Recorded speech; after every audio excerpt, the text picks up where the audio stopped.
Cinco pequeños pájaros carpinteros picotean, picotean, picotean.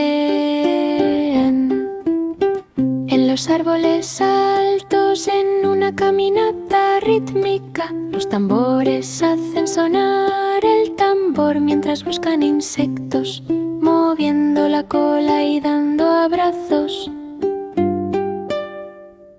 Uno encuentra un gusano mientras otro espía. Pico, pico, pico, bajo cielos soleados, las ramas se balancean y las hojas crujen alrededor.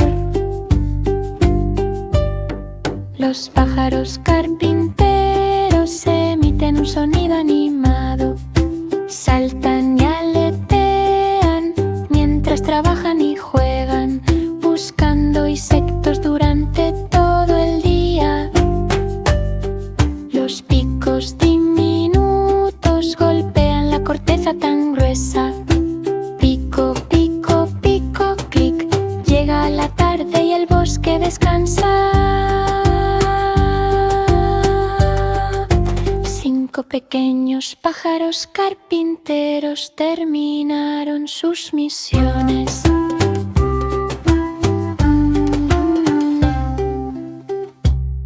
Cinco pequeños pájaros carpinteros picotean, picotean, picotean.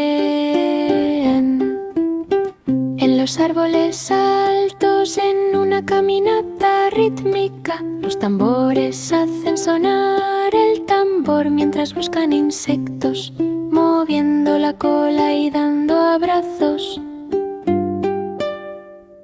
Uno encuentra un gusano mientras otro espía.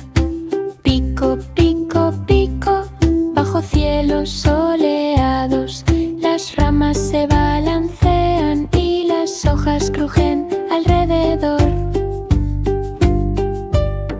Los pájaros carpinteros emiten un sonido animado, saltan y aletean mientras trabajan y juegan, buscando insectos durante todo el día. Los picos diminutos golpean la corteza tan gruesa. Pico, pico, pico, clic. Llega la tarde y el bosque descansa. Cinco pequeños pájaros carpinteros terminaron sus misiones.